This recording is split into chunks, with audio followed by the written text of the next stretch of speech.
এবার বেগম খালেদা জিয়ার মৃত্যুতে মুখ খুলেছেন শেখ হাসিনার একমাত্র সন্তান সজীব ওয়াজেদ জয়।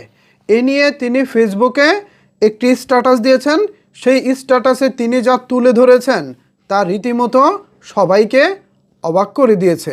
কি বলেছেন সজীব ওয়াজেদ জয়, চলেন তাহলে দেখে আসা যাক তার ফেসবুক পোস্ট থেকে। এই যে আপনারা এখানে সজীব ওয়াজেদ জয়ের ফেসবুক পোস্টের স্ক্রিনশটটি দেখতে পাচ্ছেন।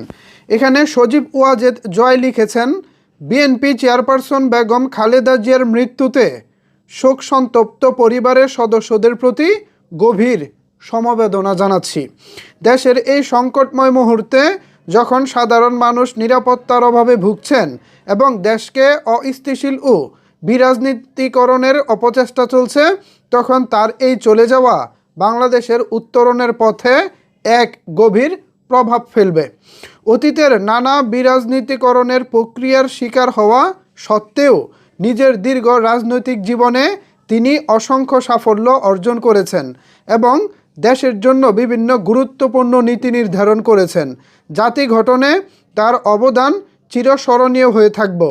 তার মৃত্যু বর্তমান বাংলাদেশকে স্থিতিশীল করার প্রচেষ্টায় একটি বড় ধাক্কা। তার অসংখ্য সমর্থক ও শুভাকাঙ্ক্ষীদের প্রতি রইল আন্তরিক সমবেদনা। ভিউয়ার্স, সজীব ওয়াজেদ জয় তিনি বলতে গেলে আমাদের সবাইকে অবাক করে দিয়েছেন এই স্ট্যাটাসের মাধ্যমে। তিনি এই স্ট্যাটাসে যে বাক্যগুলো উচ্চারণ করেছেন, যে কথাগুলো তিনি লিখেছেন, তা সত্যি আমরা আসলে ভাবতেও পারি নাই তিনি এমন একটা সময়ে এত চমৎকার একটি স্ট্যাটাস দিবেন। রাজনৈতিক আসলে সহমর্মিতা এমনই হওয়া উচিত। এখন দেখা যাক ভবিষ্যতে হয়তোবা তাদের কার্যকলাপ দেখলে আমরা আরও বুঝতে পারবো যে তারা কতটা সহনশীল পর্যায়ে আসতে পেরেছেন বা চাচ্ছেন। আজকে না হয় সেই কথা নাই বা বললাম। তো সজীব ওয়াজেদ জয়ের স্ট্যাটাস এবং তার কথাগুলো আপনাদের কাছে কেমন লেগেছে এবং এ বিষয়ে আপনাদের মতামত কি জানাতে পারেন নিচের কমেন্টস বক্সে।